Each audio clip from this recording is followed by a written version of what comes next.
নবম শ্রেণীর সুপ্রিয় শিক্ষার্থী, আজকে আমরা তোমাদের ইংরেজি বই থেকে অষ্টম এক্সপেরিয়েন্স ইমাজিনেশনস থেকে 8.3.3 অ্যাক্টিভিটি বিস্তারিত উত্তর সহ আলোচনা করতে যাচ্ছি। প্রথমে জেনে নিচ্ছি আমাদের জন্য নির্দেশনা কী দেওয়া আছে। 8.3.3 Now reread the poem and write a summary of the poem following the steps of writing a summary. Later check your summary in pairs and submit a copy of your summary to your teacher. কবিতাটি আবার পড়ো এবং সারমর্ম লেখার ধাপ অনুসরণ করে কবিতাটির সারমর্ম লেখো।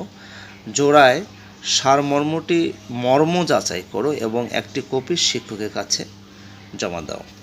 নবম শ্রেণীর সুপ্রিয় শিক্ষার্থী, কবিতাটি আমাদেরকে আবারও পড়তে হবে এবং আমরা কিন্তু এটি অলরেডি আলোচনা করেছি, তোমরা ভিডিওটি দেখে নেবে। আমি শুধু যেহেতু এখানে নির্দেশনা দেওয়া হয়েছে যে কবিতাটা আবার পড়ার জন্য, আমি শুধু জাস্ট কবিতাটি পড়ছি এবং এর বাংলা অনুবাদটা আমি শুধু পড়ে যাচ্ছি, এতেই তোমরা বুঝতে পারবে। আর যদি বিস্তারিত বুঝতে চাও অবশ্যই ভিডিওটি দেখবে। এখানে আছে hope is the thing with feathers, অর্থাৎ আশা এমন জিনিস যার পাখা আছে। Hope is the thing with feathers, আশা এমন জিনিস যার পাখা আছে। That perches in the soul, যা অর্থাৎ আশা মনের মধ্যে বাসা বাঁধে। And sings the tune without the words, এবং গুনগুন করে শব্দহীন গান গায়। And never stops at all, আর কখনো থামে না।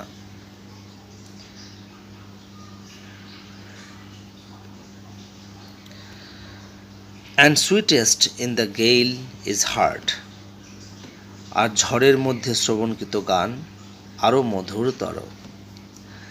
And sore must be the storm, আর ঝড় অবশ্যই আরও বেগবান হবে। That could abash the little bird, যে ঝড়টি পাখিটির গুনগুন শব্দকে বন্ধ করতে চায়। That kept so many warm, কিন্তু আশা আমাদের মনোবলকে অটুট রাখে।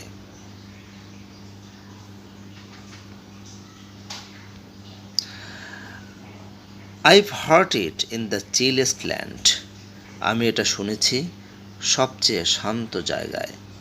And on the strangest sea, আর অনেক গভীর সমুদ্রেও আশা অটুট থাকে। ইয়েট নেভার ইন এক্সট্রিমিটি, তবুও কখনো কঠিন পরিস্থিতিতে। It asked a crumb of me, পাখি আমার কাছে কিছু চায়নি।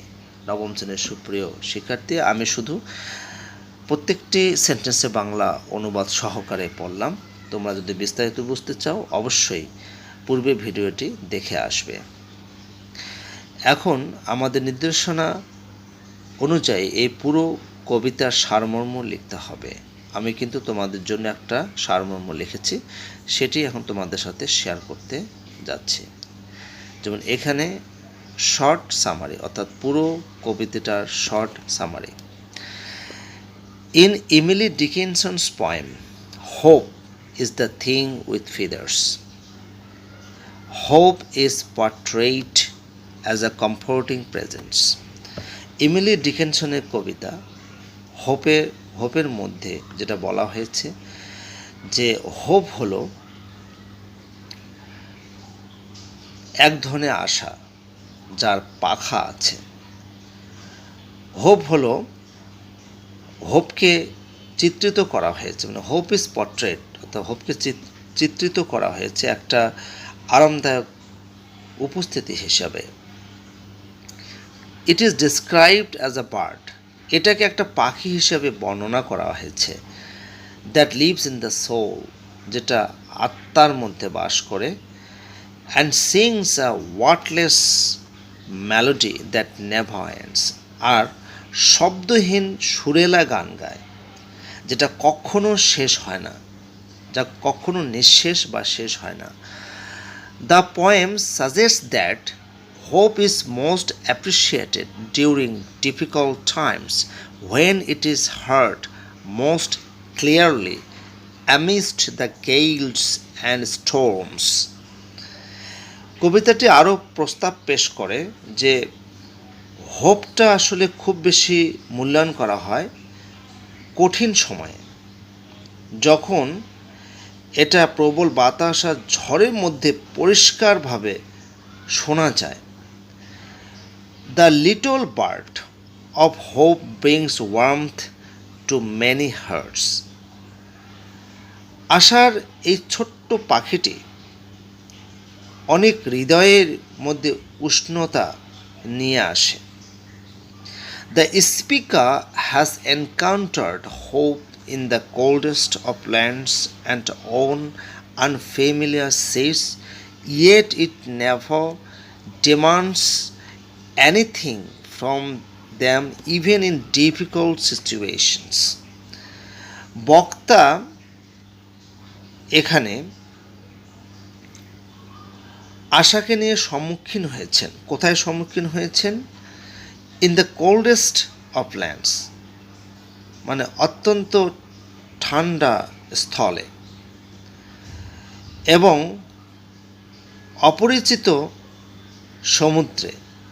তবুও এটা কিন্তু তাদের কাছ থেকে কোনো কিছু দাবি কখনো করে না।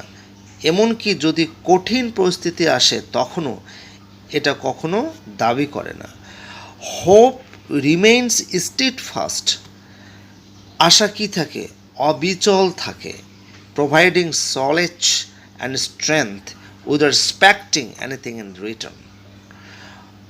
সান্ত্বনা প্রদান করে, শক্তি এবং সামর্থ্য প্রদান করে, বিনিময়ে কোনো কিছু প্রত্যাশা না করে।